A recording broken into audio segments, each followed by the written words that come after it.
श्री गणेशाय नमः।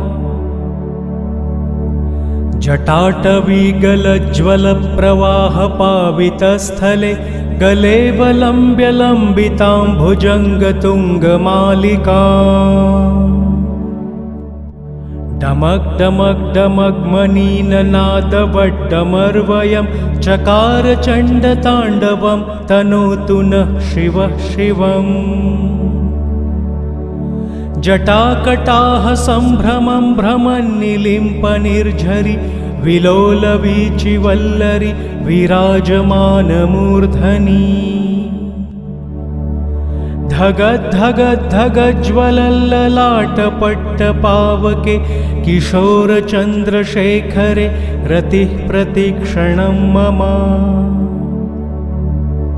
धराधरेन्द्रनन्दिनी विलासबन्धुबन्धुरस्फुरद्दिगन्तसन्तति प्रमोदमानमानसे। कृपाकटाक्षधोरणि निरुद्धदुर्धरापदि क्वचिद्दिगम्बरे मनोविनोदमेतु वस्तुनि। लताभुजङ्गपिङ्गलस्फुरत्फणामणिप्रभा कदम्बकुङ्कुमद्रवप्रलिप्तदिग्वधूमुखे। मदान्धसिन्धुरस्फुरत्वगुत्तरीयमेदुरे मनोविनोदमद्भुतं बिभर्तु भूतभर्तरी। सहस्रलोचनप्रभुत्यशेषलेखशेखर प्रसूनधूलिधोरणि विधूसराङ्घ्रगिप्पिठभू। भुजङ्गराजमालयानि बद्धजाटजूटक श्रिये चिराय जायतां चकोरबन्धुशेखरः। ललाटचत्वरज्वलद्धनञ्जयस्फुलिङ्गभा निपीतपञ्चसायकं नमन्निलिम्पनायकम्। सुधामयूखलेखया विराजमानशेखरं महाकपालिसम्पदे शिरोजटालमस्तु नः। करालभालपट्टिकाधगद्धगद्धगज्ज्वल ध्वनञ्जयाहुतीकृतप्रचण्डपञ्चसायके। धराधरेन्द्रनन्दिनी कुचाग्रचित्रपत्रक प्रकल्पनैकशिल्पिनि त्रिलोचने रतिर्ममम्। नवीनमेघमण्डली निरुद्धधुर्धरस्फुरत् कुहूनिशीथिनीतमः प्रबन्धबद्धकन्धरः। निलिम्पनिर्झरीधरस्तनोतु कृत्तिसिन्धुरः कलानिधानबन्धुरः श्रियं जगद्धुरन्धरः। प्रफुल्लनीलपङ्कजप्रपञ्चकालिमप्रभा वलम्बिकण्ठकन्दली रुचिप्रबद्धकन्धरम्। स्मरच्छिदं पुरच्छिदं भवच्छिदं मखच्छिदं गच्छच्छिदान्धकच्छिदं तमन्तकच्छिदं भजे। अखर्व सर्वमङ्गलाकलाकदम्बमञ्जरि रसप्रवाहमाधुरि विजृम्भणा मधुव्रतम्। स्मरान्तकं पुरान्तकं भवान्तकं मखान्तकं गजान्तकान्तकान्तकं तमन्तकान्तकं भजे। जयद्वदभ्रविभ्रं भ्रमद्भुजङ्गमश्वस द्विनिर्गमत्क्रमत्स्फुरत्करालभालहव्यवा। धिमिद्धिमिद्धिमिध्वनन् मृदुङ्गतुङ्गमङ्गलं ध्वनिक्रमप्रवर्तित प्रचण्डताण्डवः शिवः। स्पृशद्विचित्रतल्पयोर्भुजङ्गमौक्तिकस्रजोर्गरिष्ठरत्नलोष्ठयो सुदृग्विपक्षपक्षयोः तृषार्णविन्दचक्षुषोः प्रजामही महेन्द्रयो समप्रवृत्तिकः कदा सदा शिवं भजे कदा निलिम्पनिर्झरी निकुञ्जकोटरे वसन् विमुक्तदुर्मतिः सदा शिरस्थमज्जलिं वहन् विमुक्तलोललोचनोललामभाललग्नकः शिवेति मन्त्रमुच्चरन् कदा सुखी भवाम्यहम् इदं हि नित्यमेव मुक्तमुत्तमोत्तमं स्तवं पठन्नरब्रुवन्नरो विशुद्धिमेति सन्ततम् हरे गुरो सुभक्तिमाशु याति नान्यथा गतिं विमोहनं हि देहिनां सुशङ्करस्य चिन्तनम् पूजावसानसमये दशवक्त्रगीतं यः शम्भुपूजनपरं पठति प्रदोषे तस्य स्थिरां रथगजेन्द्रतुङ्गयुक्तां लक्ष्मीं सदैव सुमुखीं प्रदाति शम्भुः इति श्रीरावणकृतं शिवताण्डवस्तोत्रं सम्पूर्णम् श्रीगणेशाय नमः। जटाटवीगलज्ज्वलप्रवाहपावितस्थले गले वलम्ब्यलम्बितां भुजङ्गतुङ्गमालिका डमक् डमक् डमग्मनीननादवड्डमर्वयं चकार चण्डताण्डवं तनोतु नः शिवः शिवम् जटाकटाः सम्भ्रमं भ्रमन्निलिम्पनिर्झरि विलोलवीचिवल्लरि विराजमानमूर्धनि धगद्धगद्धगज्ज्वलल्ललाटपट्टपावके किशोरचन्द्रशेखरे रतिः प्रतिक्षणं मम धराधरेन्द्रनन्दिनी विलासबन्धुबन्धुरस्फुरद्दिगन्तसन्तति प्रमोदमानमानसे कृपाकटाक्षधोरणि निरुद्धदुर्धरापदि क्वचिद्दिगम्बरे मनोविनोदमेतु वस्तुनि लताभुजङ्गपिङ्गलस्फुरत्फणामणिप्रभा कदम्बकुङ्कुमद्रव प्रलिप्तदिग्वधूमुखे मदान्धसिन्धुरस्फुरत्वकुत्तरीयमेदुरे मनोविनोदमद्भुतं बिभर्तु भूतभर्तरी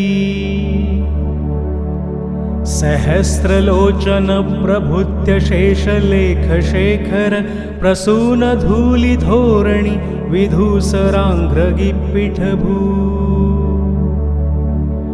भुजङ्गराजमालया निबद्धजाटजूटक श्रिये चिराय जायतां चकोरबन्धुशेखरः ललाटचत्वरज्वलद्धनञ्जयस्फुलिङ्गभा निपीतपञ्चसायकं नमन्निलिम्पनायकम् सुधामयूखलेखया विराजमानशेखरं महाकपालिसम्पदे शिरोजटालमस्तु नः करालभालपट्टिकाधगद्धगद्धगज्ज्वल ध्वनञ्जयाहुतीकृतप्रचण्डपञ्चसायके धराधरेन्द्रनन्दिनी कुचाग्रचित्रपत्रक प्रकल्पनैकशिल्पिनि त्रिलोचने रतिर्ममम्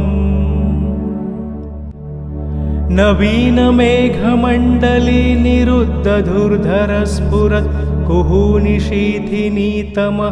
प्रबन्धबद्धकन्धरः निलिम्पनिर्झरीधरस्तनोतु कृत्तिसिन्धुरः कलानिधानबन्धुरः श्रियं जगद्धुरन्धरः प्रफुल्लनिल्लपङ्कजप्रपञ्चकालिमप्रभा वलम्बिकण्ठकन्दली रुचिप्रबद्धकन्धरम् स्मरच्छिदं पुरच्छिदं भवच्छिदं मखच्छिदं गच्छच्छिदान्धकच्छिदं तमन्तकच्छिदं भजे अखर्वसर्वमङ्गलाकलाकदम्बमञ्जरी रसप्रवाहमाधुरी विजृम्भणा मधुव्रतम् स्मरान्तकं पुरान्तकं भवान्तकं मखान्तकं गजान्तकान्तकान्तकं तमन्तकान्तकं भजे जयद्वदभ्रविभ्रं भ्रमद्भुजङ्गमश्वसत् द्विनिर्गमत्क्रमत्स्फुरत्करालभालहव्यवा धिमिद्धिमिद्धिमिध्वनन् मृदुङ्गतुङ्गमङ्गलं ध्वनिक्रमप्रवर्तित प्रचण्डताण्डवः शिवः स्पृशद्विचित्रतल्पयोर्भुजङ्गमौतिकस्रजोर्गरिष्ठरत्नलोष्ठयो सुदृग्विपक्षपक्षयोः तृषार्णविन्दचक्षुषोः प्रजामही महेन्द्रयो समप्रवृत्तिकः कदा सदा शिवं भजे कदा निलिम्पनिर्झरी निकुञ्जकोटरे वसन् विमुक्तदुर्मतिः सदा शिरस्थमज्जलिं वहन् विमुक्तलोललोचनोललामभाललग्नकः शिवेति मन्त्रमुच्चरन् कदा सुखी भवाम्यहम् इदं हि नित्यमेव मुक्तमुत्तमोत्तमं स्तवं पठन्नरब्रुवन्नरो विशुद्धिमेति सन्ततम् हरे गुरो सुभक्तिमाशु याति नान्यथा गतिं विमोहनं हि देहिनां सुशङ्करस्य चिन्तनम् पूजावसानसमये दशवक्त्रगीतं यः शम्भुपूजनपरं पठति प्रदोषे तस्य स्थिरां रथगजेन्द्रतुङ्गयुक्तां लक्ष्मीं सदैव सौमुखीं प्रदाति शम्भुः इति श्रीरावणकृतं शिवताण्डवस्तोत्रं सम्पूर्णम् श्रीगणेशाय नमः। जटाटवीगलज्ज्वलप्रवाहपावितस्थले गले वलम्ब्यलम्बितां भुजङ्गतुङ्गमालिकाम् डमक् डमक् डमग्मनीननादवड्डमर्वयं चकार चण्डताण्डवं तनोतु नः शिवः शिवम् जटाकटाः सम्भ्रमं भ्रमन्निलिम्पनिर्झरि विलोलवीचिवल्लरि विराजमानमूर्धनि धगद्धगद्धगज्ज्वलल्ललाटपट्टपावके किशोरचन्द्रशेखरे रतिः प्रतिक्षणं मम धराधरेन्द्रनन्दिनी विलासबन्धुबन्धुरस्फुरद्दिगन्तसन्तति प्रमोदमानमानसे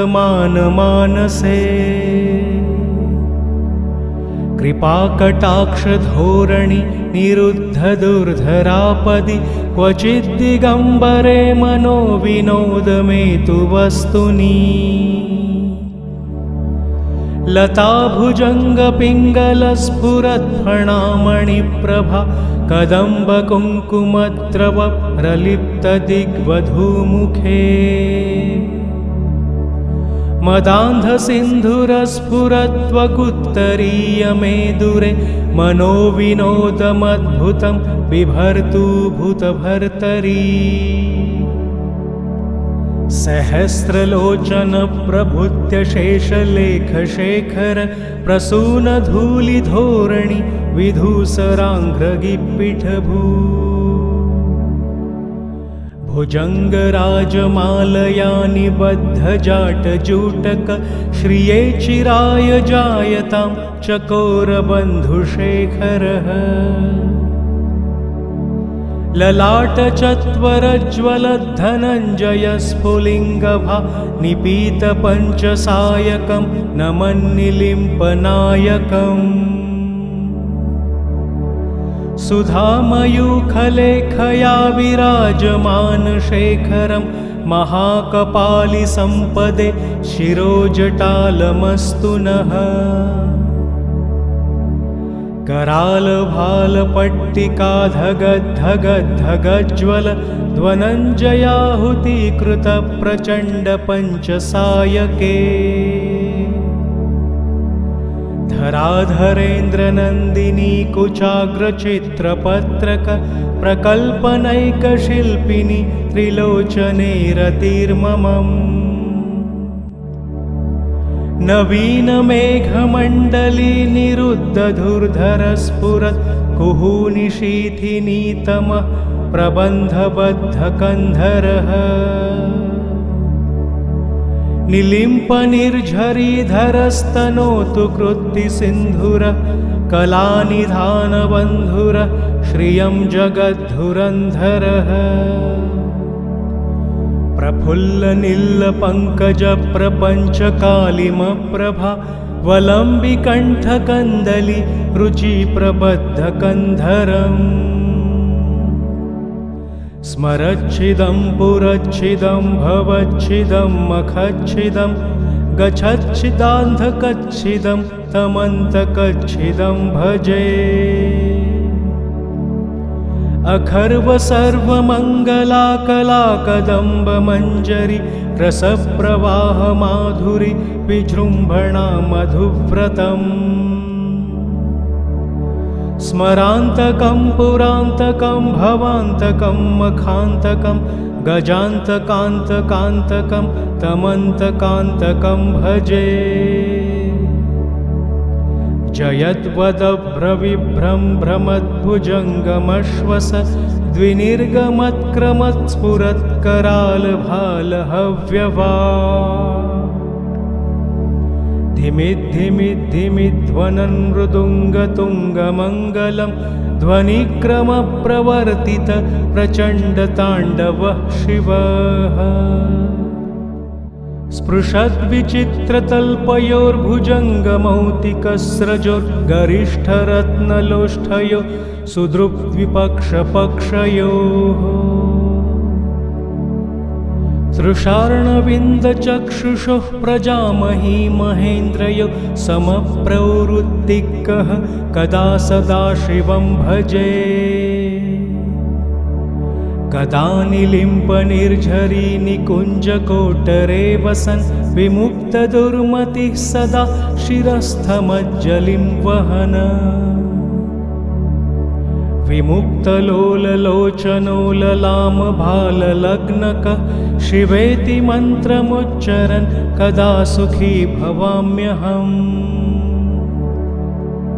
इदं हि नित्यमेव मुक्तमुत्तमोत्तमं स्तवं पठन्नरब्रुवन्नरो विशुद्धिमेति सन्ततम्